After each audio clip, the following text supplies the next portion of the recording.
Pada April 1964, Askadi Sastra Suganda atau dikenal dengan Mamai Titin membentuk sebuah grup tarling bernama Putra Sangkala bersama adiknya Abdul Ajib. Kejeniusan mereka dalam meramu panggung hiburan membuat nama Putra Sangkala melambung dan menjadi primadona di wilayah Cirebon.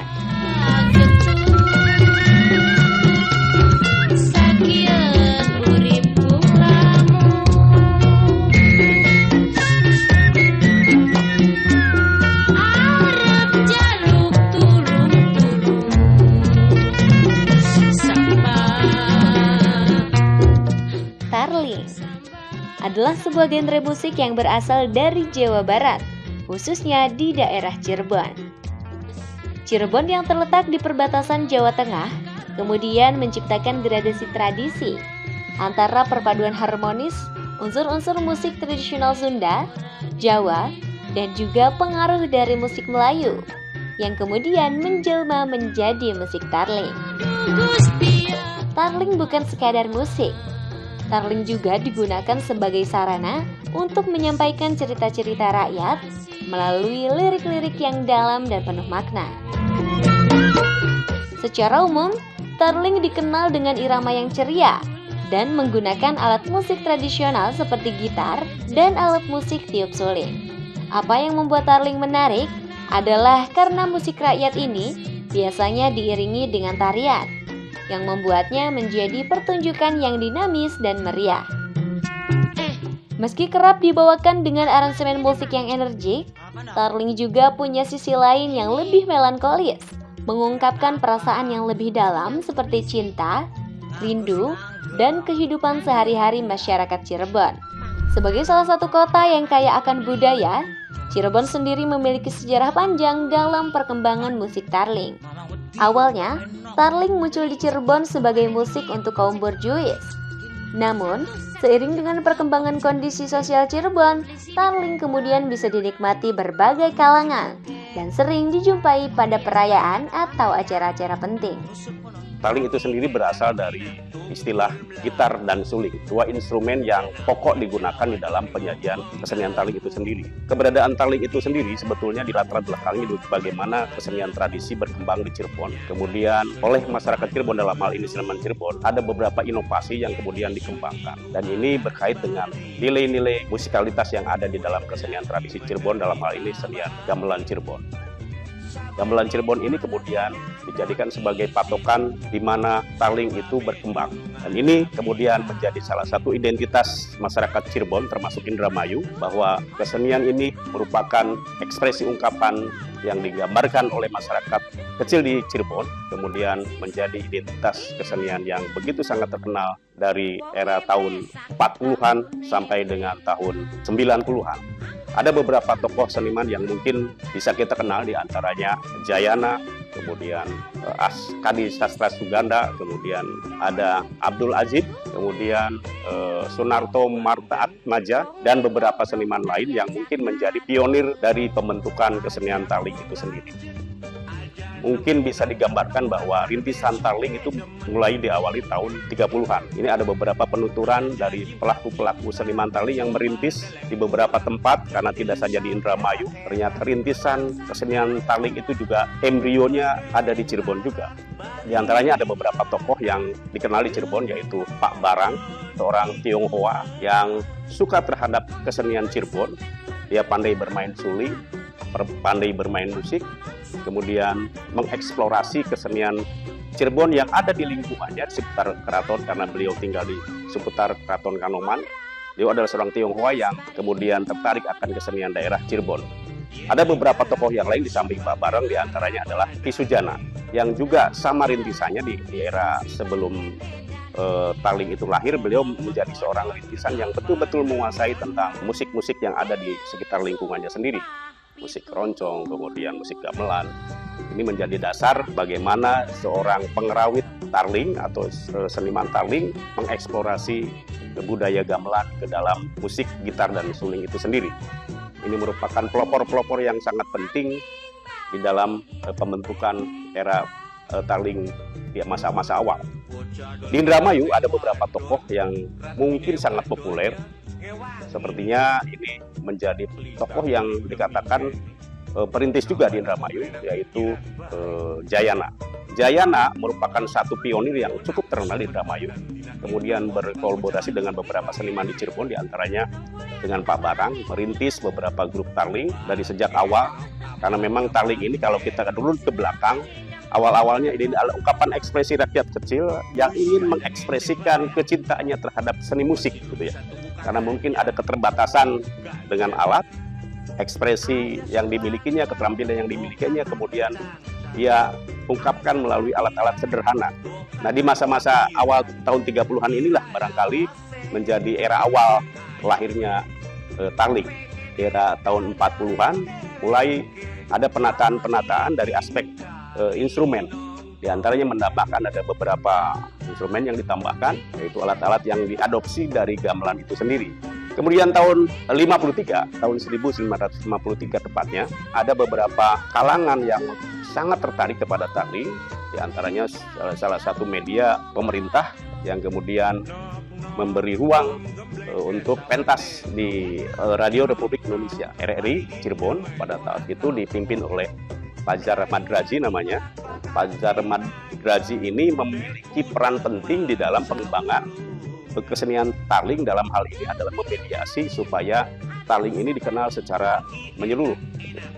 Fajar Madraji kemudian menawarkan kepada seniman tarling, dalam hal ini Abdul Ajib, agar tarling yang notabene-nya lahir di Cirebon ini kemudian diberi nama lain, gitu, namanya Melodi Kota Udang.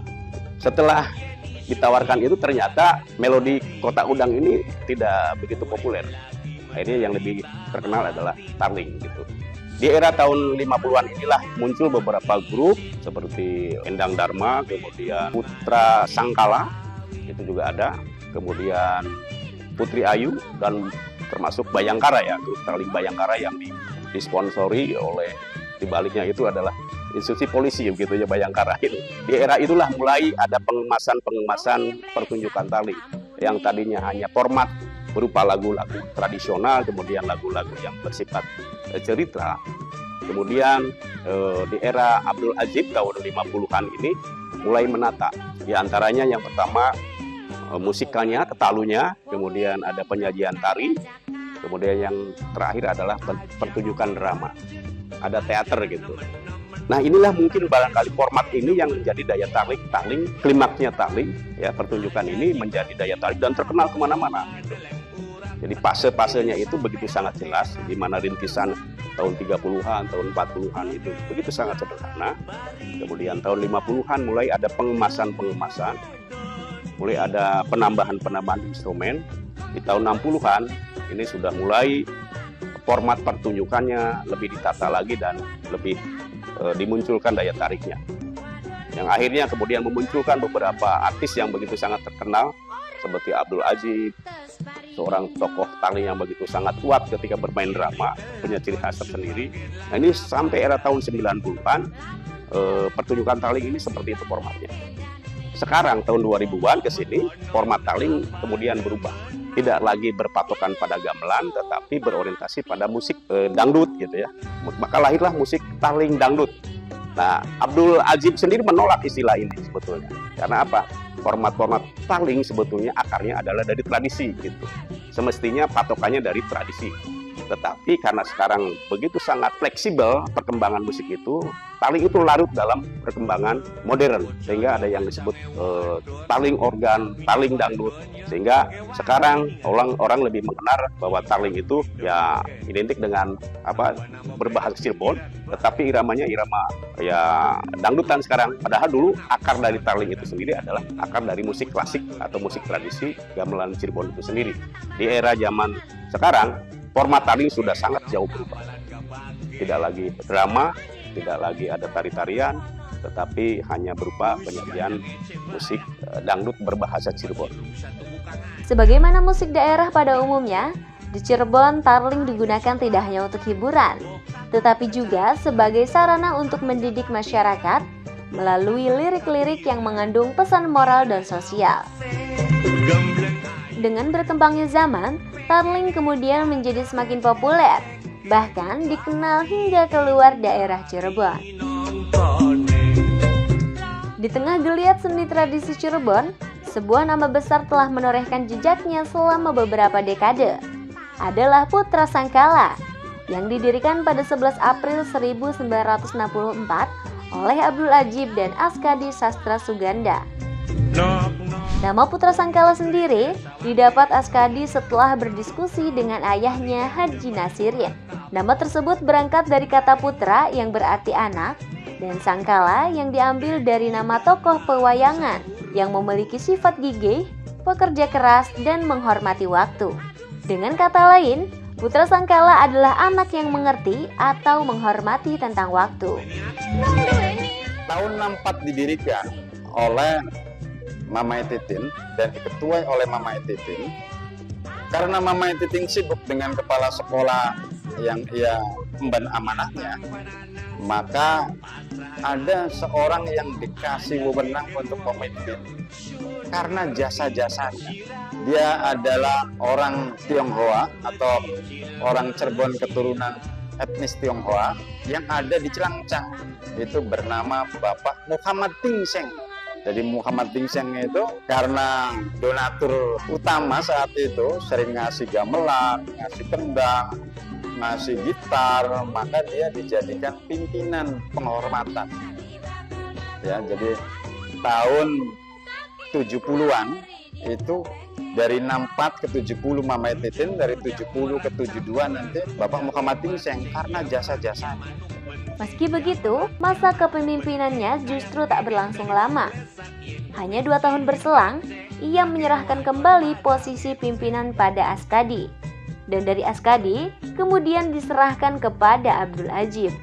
Karena Bapak Muhammad Tingseng itu merasa nggak enak karena dia tidak bisa tarlingan atau memainkan alat musik hanya sebagai donatur, maka Tarling Putra Sangkala pimpinannya diserahkan kembali kepada Mamai Titin yang punya. Dan ketika tahun 72-an diserahkan kepemimpinannya kepada adiknya sendiri, yaitu Bapak Abdul Adjib untuk memimpin Tarling Putra Sangkala. Putra Sangkala berangkat dari semangat untuk melestarikan dan mengembangkan seni tarling. Kesenian khas Pantura yang memadukan suara gitar dan suling dengan irama yang mampu membius telinga setiap penikmatnya. Ia lahir layaknya sebuah oase segar di tengah keringnya pilihan hiburan rakyat Cirebon. Abdul Adjib dikenal sebagai maestro tarling legendaris asal Cirebon yang lahir pada 9 Januari 1942. Ia dikenal sebagai pelopor tarling modern yang memadukan 2 alat musik gitar dan suling dan menjadi ciri khas musik pesisir Pantura. Melalui karya-karya terkenalnya, Abdul Adjib tidak hanya menghibur, tetapi juga menyampaikan kritik sosial dengan gaya jenaka yang khas. Sejak dibentuk pada 1964, ia membawa kembali kawan-kawan lamanya ketika masih menjadi anggota kelompok sandiwara Gado-Gado Remaja untuk bergabung ke dalam grup tarling Putra Sangkala. Pada era tersebut, Putra Sangkala mulai menapaki tangga menuju puncak kejayaannya. Menurut Abdul Adjib, Putra Sangkala pernah mengisi jadwal panggung sebanyak 250 kali dalam setahun. Tak jarang, mereka harus perform di 3 lokasi sekaligus dalam sehari. Sebuah angka yang jarang dicapai oleh grup seni tradisi. Dengan Putra Sangkala, Abdul Adjib membuat tarling menjadi lebih dikenal masyarakat secara luas. Salah satunya ialah drama tarling, yang kemudian melahirkan karya-karya yang melegenda, seperti Baridin dan Suratminah, Ki Mardiah, serta Marta Bakrun. Putra Sangkala menggunakan tarling bukan hanya sebagai hiburan, namun juga sebagai media, baik menyangkut pendidikan, dakwah, bahkan perlawanan. Kisah cerita cinta rakyat kecil, kritik pada ketimpangan sosial, hingga legenda-legenda lokal yang dikemas dengan irama yang menghipnotis. Dedikasi dan kecintaan Abdul Adjib terhadap seni mengantarkan ia dan Putra Sangkala menjadi salah satu grup tarling paling populer di wilayah Cirebon, Indramayu, hingga Majalengka. Bicara soal Putra Sangkala, tentu tak bisa lepas dari drama Tarling legendaris Baridin dan Suratminah. Sebuah cerita legendaris dari tanah Cirebon yang telah diwariskan secara lisan dan hidup lewat panggung-panggung Tarling klasik. Drama Baridin Suratminah merupakan salah satu karya paling kuat dan menggetarkan yang pernah dibawakan oleh Putra Sangkala. Nah, kisah Baridin itu memang ide ceritanya dari Bapak Abu Bakar LP, pegawai lembaga pemasyarakatan yang hobi juga karena dia pintar nabuh gitar, bisa ngarang lagu, punya ide cerita kisah cinta Baridin dengan Suratminah. Suratminah adalah anaknya orang kaya, Baridin anaknya orang miskin. Baridin demen Suratminah, tapi ditolak karena Baridin anaknya orang melarat. Sehingga dari penolakan tersebut, dia dikemat jaran guyang, sehingga Suratminah menjadi gila dan berujung kematian bersama. Nah, itu kayak Romeo and Juliet. Jadi kisah cinta yang dramatis. Cuman hanya 2 orang saja. Bagaimana kalau diceritakan di panggung? Nggak bisa. Akhirnya Mama Titin itu dari naskahnya, dari ide ceritanya Bapak Abu Bakar LP itu digarap, dikemas oleh Mama Titin di Cangkring. Makanya ada Wok Wangsi. Wok Wangsi itu Wok Cangkring. Wabu Nawas juga Wok Cangkring. Wok Wangsi Wok Cangkring. Terus Bapak Damira itu orang Cangkring. Kalau Wabun itu sebagai yang punya sawah itu orang Mayung. Dan semuanya itu digarapnya di situ. Makanya ide cerita dari Bapak Abu Bakar LP yang menggarap adalah Mama Titin dan yang mempopulerkan adalah Bapak Haji Abdul Ajid dan Ibu Hajah Uun Kurniasi. Niati sunarapan maca kemacaran iku ya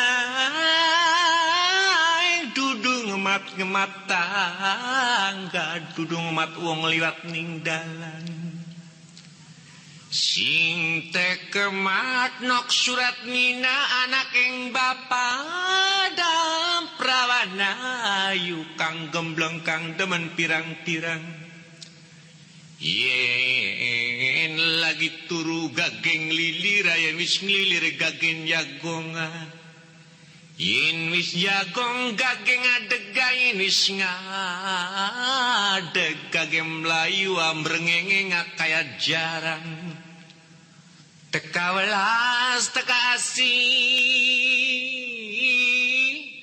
Suratminah melasasi ning badani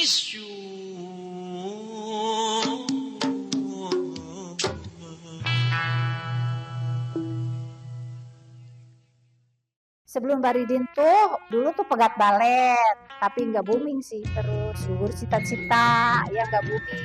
Yang terakhir itu Baridin yang booming. Baridin tuh sampai booming, meledak. Sampai sekarang juga orang masih pada pengen sih manggil Tarling yang cerita Baridin itu. Ceritanya kayak gitu. Orang gadis ganjen, kasar ke laki-laki gitu. Suratminah tuh gadis yang sombong, Baridin orang melarat, demen Suratminah, anaknya orang kaya. Akhirnya Suratminahnya karena nggak senang ditolak, tapi ditolaknya dengan secara kasar. Jadi akhirnya kan si Baridinnya itu sakit hati sampai dikemat jaran guyang namanya, bukan jaran goyang, jaran guyang. Jaran guyang tuh jaran lagi dimandiin. Aslinya jaran guyang, jaran yang lagi dimandiin di kali gitu, guyang. Drama tersebut lantas menjadi perbincangan di tengah masyarakat di Cirebon. Kisah yang syarat akan kritik sosial ini menceritakan tentang asmara yang terhalang oleh restu dan perbedaan status sosial. Kisah mereka bukan sekadar drama asmara. Ia adalah gambaran getir kehidupan rakyat kecil tentang harapan, pengorbanan, dan harga diri. Tentang cinta yang diuji oleh adat, harta, dan kuasa. Selain kisah Baridin dan Suratminah, karya yang tak kalah populer yakni Ki Mardiah. Ki Mardiah adalah seorang saudagar yang dikenal akan kekayaannya yang melimpah. Namun sayang, kekayaan itu tidak sejalan dengan kepeduliannya terhadap sesama.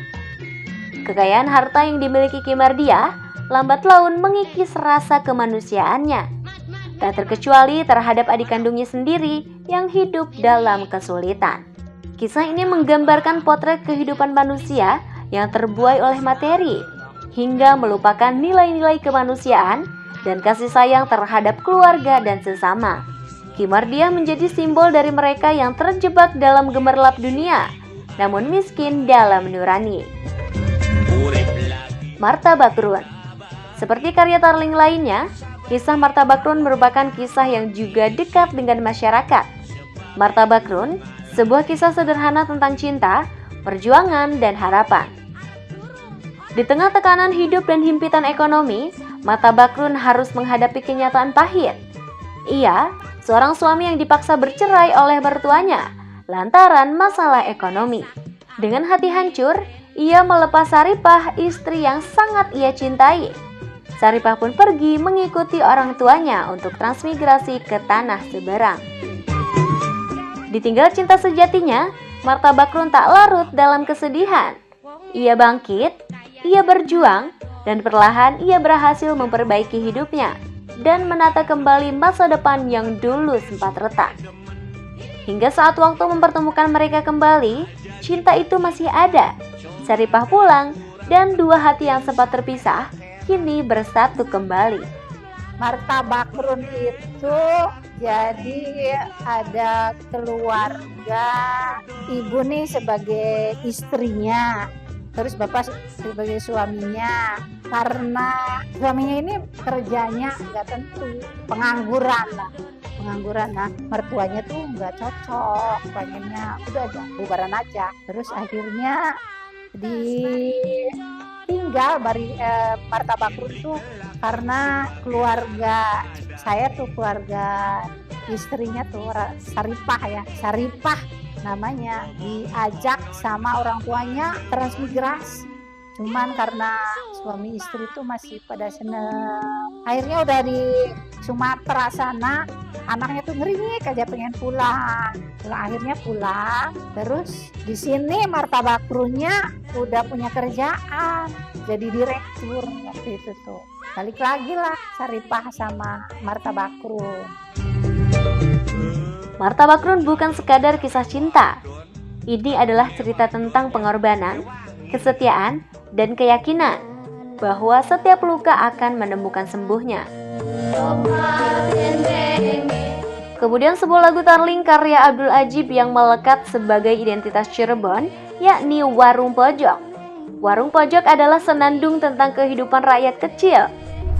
Liriknya sederhana, tapi justru dalam kesederhanaan itulah tersimpan kejujuran. Lagu ini membawa kita ke suasana desa, sebuah pojok kecil tempat orang-orang melupakan sejenak masalah hidup dan menikmati secangkir kopi berbalur cerita. Dibawakan dengan vokal yang merakyat dan iringan musik yang khas, lagu ini bukan hanya hiburan, tapi juga pengingat bahwa kebahagiaan tak harus mahal dan kehidupan sejatinya terjadi di ruang-ruang kecil yang kita anggap biasa. Jadi pernah ada warung waktu itu di Gunung Sari dekat terminal gitu. Ada terminal di situ tuh ada kolam renang. Nah di dekat tuh ada warung yang pelayannya itu pelayan cantik. Nah bapak inspirasinya tuh dari situ bikin lagu Warung Pojok tuh. Pura-pura mata lirik tidur, padahal hati ketari pelan ngawur gitu tuh. Minum kopi mencok nyembur, sebabnya sarmi cumur. Kepopuleran lagu Warung Pojok mencapai puncaknya di sekitar tahun 1970-an setelah direkam dalam bentuk kaset. Seiring waktu berjalan serta derasnya arus perkembangan zaman, kebutuhan masyarakat akan panggung hiburan pun semakin dinamis. Pada dekade 90-an, Putra Sangkala dengan segala keistimewaannya mulai ditinggalkan para tuan hajat. Abdul Adjib dan rekan-rekannya mulai menyadari jadwal manggung mereka berkurang drastis. kalah dengan gencarnya musik dangdut yang dinilai lebih praktis dan ekonomis. Meski begitu, Abdul Adjib tidak kemudian menggadaikan tarling yang selama ini ia rintis bersama rekan-rekannya. Ia tidak tega jika harus dipaksa atau terpaksa merubah alur tarling hanya demi jadwal panggung dan materi semata. Sikap Adjib yang konsisten dan idealis membuat Putra Sangkala mundur teratur dari kancah panggung hiburan di wilayah Cirebon. Walau terdengar ironis, sisi positif dari sikap tersebut membuat nama Abdul Adjib dan Putra Sangkala melegenda. Sikap Adjib memberi pesan kepada kita sebagai generasi bahwa kekayaan seni, budaya maupun tradisi tidak bisa diukur hanya dengan materi. Abdul Adjib dengan tarlingnya itu berawal dari mulai beliau belum terkenal ya. Jadi sudah melakukan siaran dari mulai siaran live hidup tapi di studio sampai dengan kemudian setelah beliau terkenal itu banyak penggemarnya dan biasa dipanggungkan di depan RRI Cirebon itu. Abdul Adjib memang perkembangannya, kemajuannya bagus sekali karena beliau itu mungkin karena orang Cirebon ya. Jadi bahasa Cirebonnya itulah yang mendukung beliau membawakan lagu-lagu yang artinya sangat amat Cirebon sekali, dan baik wangsalanya maupun pantunnya, sampirannya itu mengena sekali dengan orang Cirebon. Jadi awalnya memang cuma di studio saja ya siarannya, kemudian mulai ada pagelaran di depan RRI itu, panggungan lah istilahnya gitu, dan itu ketika panggungan itu bukan main, penontonnya itu sampai banyak sekali, itu membludak lah boleh dikatakan. Dan di samping acara hidup begitu juga waktu itu di Cirebon sudah ada produksi kaset ya, yang merekam Abdul Adjib melakukan kegiatannya, dan hampir setiap hari itu lagu-lagu tarlingan Cirebon Abdul Adjib itu disiarkan, walaupun memang ada beberapa tarling-tarling lain di Cirebon ini yang juga mendapat porsi di siaran RRI itu. Jadi kalau lagi live sesudah Abdul Adjib itu terkenal itu kan di depan gedung RRI itu penonton tuh bukan main, dari mana-mana datang itu. Penonton tuh banyak sekali sampai ya boleh dikatakan karena itu kan di Jalan Siliwangi. Jalan Siliwangi itu ya penuh lah di depan balai kota itu. Pada banyak yang menonton gitu. Pasti sambutannya luar biasa oleh masyarakat. Di samping lagu-lagu klasik ya, lagu kiseran gitu, lagu kiser. Tapi ada juga lagu-lagu modern, istilahnya lagu-lagu modern. Lagu-lagu modern itu misalnya Kota Cirebon, kemudian Warung Pojok gitu, dan banyaklah yang digemari oleh masyarakat tuh, banyak sekali. Abdul Adjib itu sebetulnya dari mulai tahun 60-an sudah ada, tapi ya masih siaran-siaran biasa di dalam studio.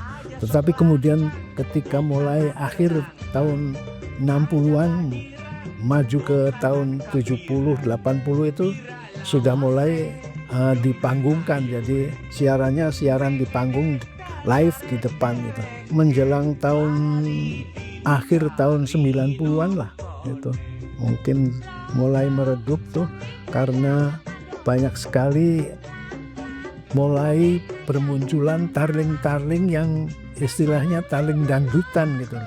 Tarling dangdutan, bahkan katanya